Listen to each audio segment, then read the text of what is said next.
Hello everyone, welcome to our channel. బంగాళాఖాతంలో ఏర్పడినటువంటి ఉపరితల ఆవర్తన ద్రోణి బలపడడంతో తెలుగు రాష్ట్రాల్లోని పలు జిల్లాల్లో అతి భారీగా కురుస్తున్నటువంటి వర్షాలు.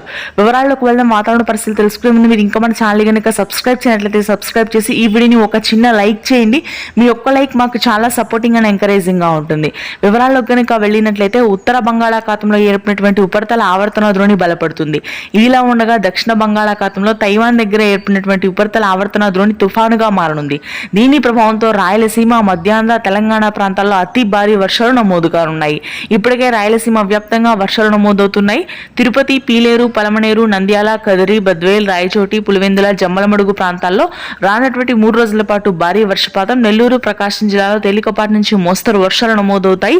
మధ్యాంధ్ర, ఉత్తరాంధ్ర జిల్లాలో ఆకాశం మేఘావృతమై ఉంటుంది రానున్నటువంటి 2 రోజుల పాటు. డిసెంబర్ 10 నుంచి 14 వరకు కూడా రాయలసీమ, కోస్తాంధ్ర, ఉత్తర కోస్తా జిల్లాల్లో భారీ వర్షాలు ఉంటాయి. ఇకపోతే తెలంగాణ వ్యాప్తంగా రాత్రి నుంచి ఎడతెరిపి లేకుండా కురుస్తున్నటువంటి వర్షాలు మరింతగా పెరగనున్నాయి. కామారెడ్డి, సిరిసిల్ల, రంగారెడ్డి, వికారాబాద్, హైదరాబాద్ ని యూసఫ్గూడ, అమీర్పేట, మల్కాజిగిరి, జిహెచ్ఎంసీ, వనస్థలీపురం, హస్తినాపురం, అదేవిధంగా ఆదిబట్ల, గట్కేసర్, పంజగుట్ట ప్రాంతాల్లో భారీ వర్షపాతం నమోదవుతుంది. ఇవి మరింతగా పెరుగుతాయి ఈ రోజు రాత్రికి.